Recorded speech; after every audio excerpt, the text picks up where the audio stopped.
장항준 감독님, 네. 평소에 머리 나쁘다는 얘기 많이 들으시죠? 네, 그렇습니다. 그렇습니다. 예. 아니 진짜 천재 같으세요, 우리 장 감독님은. 아, 천재. 당신은 천재. Thank You are genius. Thanks a lot. 가장 뇌 기능 중에 가장 많은 기능을 하는 게 아마 잔머리가 아닐까 그런 생각을 해요. 끊임없이 돌리고 있어요. 지금도 빨리 끝내야 되는데 그런 생각들. 네. 네, 그런 뇌가 우리 감독님은 이게 뭔가 이렇게 하나로 유기적으로 움직이는 것 같지 않고 부분 따로 이렇게만 움직이시는 것 같은 느낌. 아니죠. 매일 갈아 낍니다. 집에 가서. 요일마다 네, 갈아 낍니다. 그래서 저는 이게 사실 오늘 이야기 저는 제일 좋아해요. 제일 좋아하는 류의 이야기. 네. 뇌 이야기. 이 뇌 이야기 오늘 한번 해볼 텐데 네. 정말 너무 불공평합니다, 세상은. 신이 보통 이제 뭐 하나를 주면 뭐 하나를 뺏어간다고 하지 않습니까? 네. 이분은 당연히 머리도 좋으시고 네. 뇌과학자니까. 네. 그리고 또 보급형 장동건이라고 불릴 만큼 굉장히 또 잘생기셨어요. 네. 제가 좀 전에 뵙고 깜짝 놀랐어요. 깜짝 놀랐죠. 네, 깜짝 놀랐습니다. 유일한 뭐 단점이라고 한다면 아까 제가 살짝 오실 때 보니까 반지를 쓱 끼시더라고요. 평소에 총각 행세를 좀 하시는 모양입니다. 우리 궁금한 뇌 연구소 대표 장동선 박사님 모시겠습니다. 어서 오십시오. 네. 반갑습니다. 네. 일로 앉으시죠. 네. 아까 지금 화장실 갔다 와가지고 네, 앉으세요. 이렇게 예. 혹시라도 이게 그 손 씻다가 떨어져서 빠지면 안 되니까. 안 되죠. 네. 안 되죠. 네, 항상 이게 딱 방송 전에는 반드시 착용하신다고 이거. 정영진 씨는 저요? 어떤?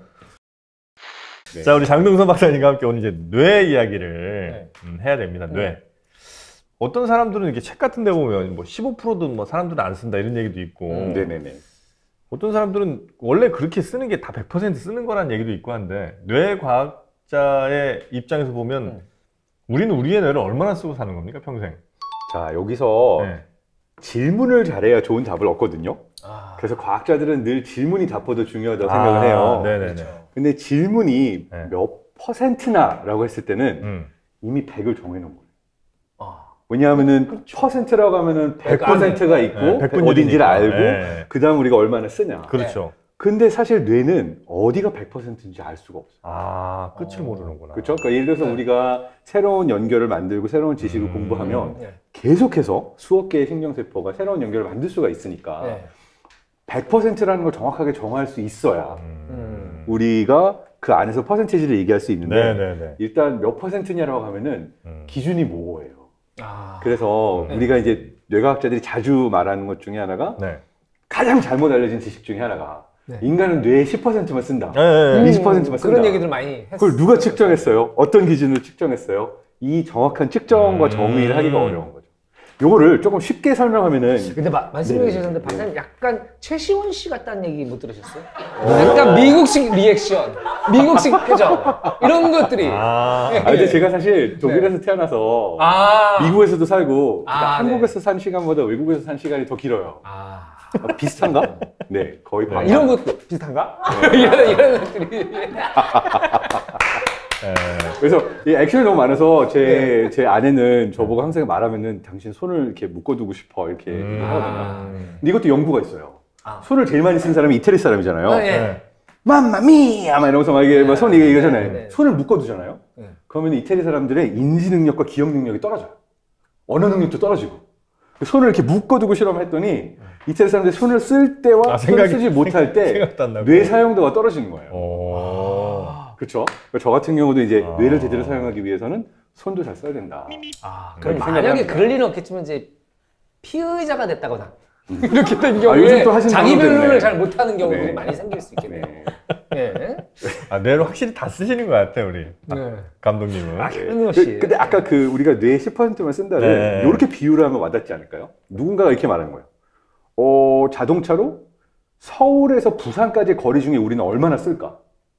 서울에서 부산까지 길이 하나만 있는 게 아니라 그렇죠. 뭐 이렇게 강릉 찍고 갈 수도 있고 목포 찍고 갈 수도 있잖아요. 그러니까 뇌도 마찬가지로 우리가 항상 한 가지 방식으로 쓰기 때문에 이 사람이 이걸 얼마나 썼나 볼 수 있는 게 아니라 생각을 이렇게 하기도 하고 저렇게 하기도 하고 다양하게 하니까 절로 가는 게 목적이 아닌 경우들도 있으니까. 창의적인 사람은 전혀 다른 방식으로 답을 찾아내기도 하고 이런 것도 편견인가 오해가 있잖아요. 왜 그 좌뇌형 인간이랑 우뇌형 인간. 그런 얘기 많죠. 자, 오늘 잘못된 뇌상식 또 두 번째 제일 큰 걸 짚어주셨는데 네.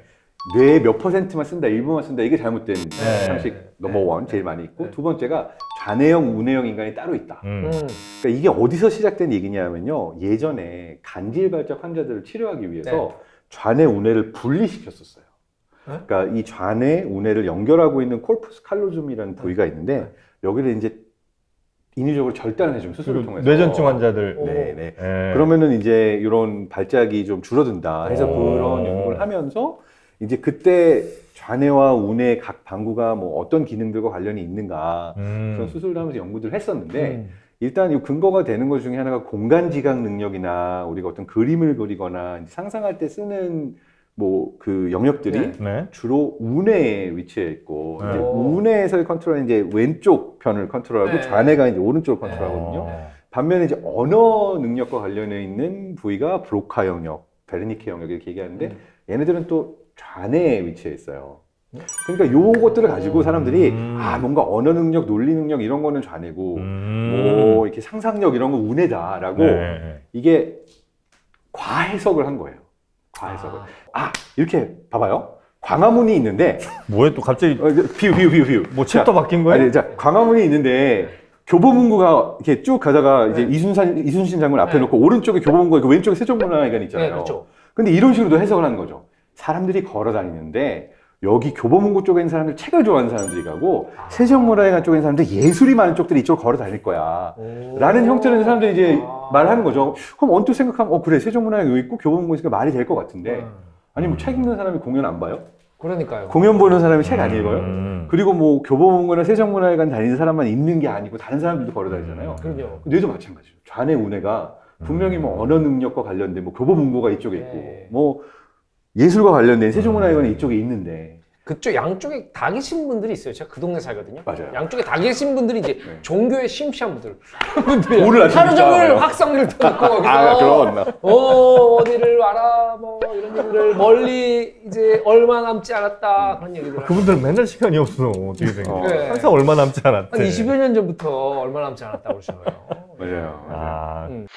아마 이 시대를 이끌어가는 뭐 뇌과학자는 아니지만 일론 머스크라는 사람이 있습니다. 아주 대단한 사람이에요. 지금 이분이 하고 있는 사업 중에 하나가 그 뉴럴링크라고 뇌에다가 뭐 자세히는 모르겠어요. 칩 같은 거 꽂아갖고 얘가 무슨 생각을 하는지 그래서 얘가 그러니까 뇌에서만 내리는 명령을 어디선가에서 받아갖고 수행한 뭐 이런 거 돼지의 뇌에 칩을 이식했어. 원숭이 하잖아. 그런 걸 돼지에 원숭이도 원숭이도? 네. 아니 원숭이는 언제 했지? 아까 들었을 땐 돼지만 했다고 들었는데. 그래서 이거는 정말 이게 가능한 건지 그리고 만약 이렇게 된다면 앞으로 어디까지 가는 건지 일단 그 뇌에다가 칩을 이식하거나 기기를 이식하는 수술은 생각보다 오랫동안 있어 왔어요. 그러니까 대표적인 예를 들어서 치료 방법 중에 하나가 우리 파킨슨병 알죠? 그러니까 파킨슨병 같은 경우는 사실 트레머라고 그래서 막 덜덜덜 떨리는 증상도 오고 정상적으로 걷거나 이제 행동하기 어렵잖아요.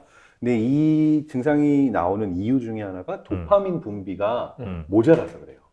도파민 분비가 정상적으로 되지 않아서 이게 생기는 건데 Deep Brain Stimulation이라고 DBS라고 이 전기 자극을 계속해서 줘서 도파민이 분비되어야 되는 부위에서 파킨슨병은 분비가 안 되는데 그거를 이제 이식을 해서 뇌 수술을 해서 이제 신경외과 의사 선생님들께서 이식 수술을 해서 그 기기를 넣어 놓으면은 얘가 계속 전기 충격을 주면서 도파민이 분비되게 해요. 그러면 이거는 뭐 이제 유튜브 같은 데 찾아보실 수도 있는데 너무 신기한 게 도파민 분비가 다시 되기 시작하면 덜덜덜 떨리면서 정상적으로 잡지도 못한 분이 완벽하게 정상입니다. 이것만 해주면? 네, 그 이식 수술이 잘 되면 좀 어려운 수술이긴 한데 그래서 근데 되게 재밌는 건 의사가 어느 정도로 자주 전기 충격이 나서 도파민이 얼마가 분비가 되는지를 조절할 수가 있어요. 근데 이게 너무 과하게 분비가 되면 이분의 성격과 인격이 바뀌어요. 그러니까 갑자기 굉장히 그 성적 욕망이 강해지거나 도박 욕구가 생기거나 충동적이 되거나 공격적이 되는 것도 나와서 그러한 어떤 성격의 변화가 생겼다라고 그러면은 이분은 그럼 조금 덜 나오게 해야 된다라고 해가지고서는 원래의 성격대로 맞추도록 도파민 분비를 조절하기도 하고요. 그다음 의사 선생님한테 가서 스위치를 끄잖아요. 그럼 정상적으로 이야기하고 제스처 하던 분이 한순간 다시 덜덜덜 떨리는 환자 상태로 올라갔다가 다시 온 스위치를 켜주면 다시 도파민 분비가 되면서 신기하다. 정상적으로 움직이는. 근데 이거는 지난 수십 년 동안 7만 회 이상, 그러니까 몇만 회 이상 이미 전 세계에서 이 수술이 되고 실제로 뇌에다가 이런 기기를 이식해서 치료를 하기도 했어요. 그래서 뭔가 뇌에다가 우리가 인위적으로 뭔가를 삽입한다라는 것 자체가 그렇게 충격적인 건 아니고요. 근데 이제 앨런 머스크가 가지고 있는 비전은 약간 충격적이에요. 인간의 뇌는 지난 몇만 년 동안 더 진화하지 않아서 학습할 수 있는 양이 한계가 있고, 이러면은 인공지능 대 인간, 이거 우리 지능 게임일 수밖에 없지 않냐.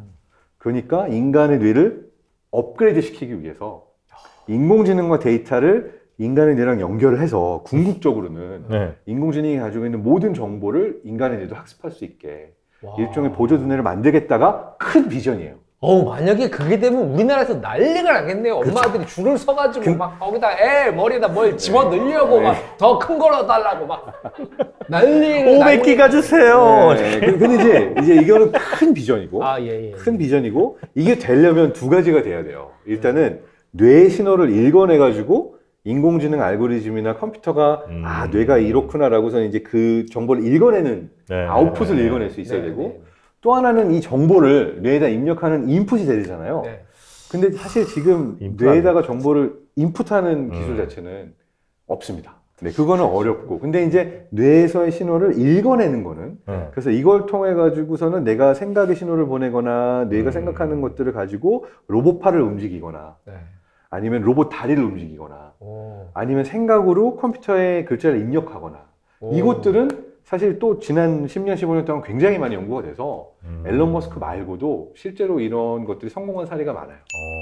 대표적인 영상 중에 하나가 미국 브라운 대학교의 브레인 게이트라는 기술인데, 이거는 이제 온몸이 마비된 분이 뇌에 이렇게 그 전극을 삽입해가지고 뇌의 생각만으로 로봇 팔을 움직여서 음료수를 빨대로 마시는 영상이 세계적으로 유명해졌었거든요. 근데 요걸 이제 그때는 뇌에다가 이제 전극을 붙여가지고 했는데, 올해 새 업데이트 논문을 냈는데 거기서는 이제 와이파이로, 그러니까 뇌에다 칩을 이식했는데 전극이 이렇게 뇌로 들어갈 필요가 없이 와이파이 칩이라서 그냥 생각은 똑같이 읽어내고 로봇팔을 움직일 수가 있는데 그냥 무선으로 이런 기술도 그런 가능하거든요. 기능을 하면 이제 그분은 계속 그 커피숍에 가야겠네. 와이파이 잘 터지는 데 가서. 여기 비밀번호가 뭐예요?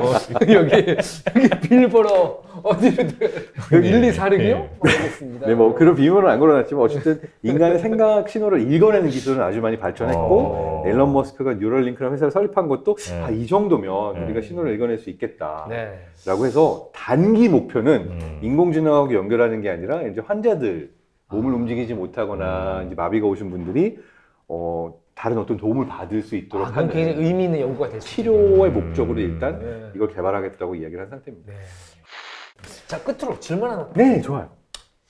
박사님에게 정재승 교수란? 존경하는 멘토. 과학 콘서트 책도 쓰시고 활동하시면서 연구도 하고 계신 걸 보면서 와, 정말 멋지다. 이렇게 혹시나 마음 한켠에 저분만 안 계셨다면 내가 조금 더 해먹을 수 있을 텐데. 뭐 이런 한켠이 아니지. 근데 그런 거는 아니에요. 왜냐하면은 이게 누군가 다른 사람이 잘한다고 내가 못하는 게 아니거든요. 그러니까 저는 그냥 제가 좋아하는 것들을 열심히 하면 된다고 생각합니다. 알겠습니다.